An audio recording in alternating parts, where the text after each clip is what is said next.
What's up, ladies and gentlemen? We are back in with more Fantasy Life I, and today we're going to be doing a quick class guide on the Paladin, the tanky boy of the game, because I finally got it to master. Are you proud of me? I hope so. I know you guys already got it master like months ago. So the Paladin's going to end up having a 1-2-3 combo with its basic attack. Okay, cool, but it also can end up blocking. Eventually, you'll end up gaining the ability to counterattack, wherein you take a hit from blocking. If you would ever, come on, hit me. Stop trying to hit me and hit me.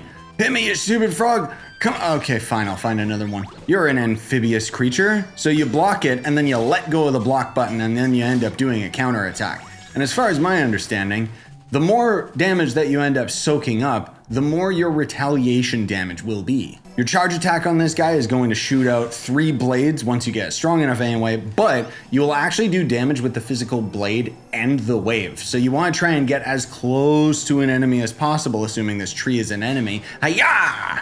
It's an enemy to environmentalists. That's actually the complete opposite. Eventually, your charged heavy attack will end up giving you a defensive buff, giving you more defense, obviously. And your ultimate ability, similar to your charged attack, is going to end up doing a crazy uppercut with 3 blast waves coming out of you that looks like it's from Doom the Dark Ages. Point being is, once again, you can hit the enemy with your sword and the energy waves. And I know what you're wondering, and yes, this beautiful fashion is gotten out of this class. But okay, let's go into the skill tree really quick. Down on the skill tree is going to be where you'll get your max SP, as well as SP regeneration, and then your special skill damage and charge rate. The left side here is going to end up being resistances. The right side here is going to be other resistances. Going straight to the left, this is all going to end up being defensive abilities, including magic defense, a little bit of crit evasion rate, damage from enemies, temporarily boost defense, magic damage, whatever, magic defense. Yeah, it's all just going to end up being the stats that you choose to keep yourself alive, including Divine Shield 2, which will not only end up giving you more defense, but it gives you HP. The right side, as with any combat class, is going to be focused on attack, crit rate,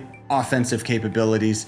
You can see it's just all damage, that's all it is. Going straight up will end up giving you the charge attack for your basic attack. The left side of this tree is max HP and so on and so forth, but also reducing the charge up time for your attacks. And finally, send out slashes of 3 directions when you do your charge attack. That's why the initial charge attack of sword deals damage, and then the projectile is separate damage. Going to the right, you'll end up getting your ultimate ability, and then you'll end up getting the stronger ultimate ability, which performs the 3 powerful slashes. More special skill damage, charge rate, max HP, so on and so forth. You know how it is. And then going straight up, we've got the counter attack, more XP, more money, and the hero ability. Hero abilities only show up once you get your character to hero, but thanks to the power of the internet, I can just say that this is going to give you 100 HP and 20 defense across all classes. Not bad, but honestly, not a mandatory skill that you want to get if you're trying to min-max, because life isn't really as important as raw damage.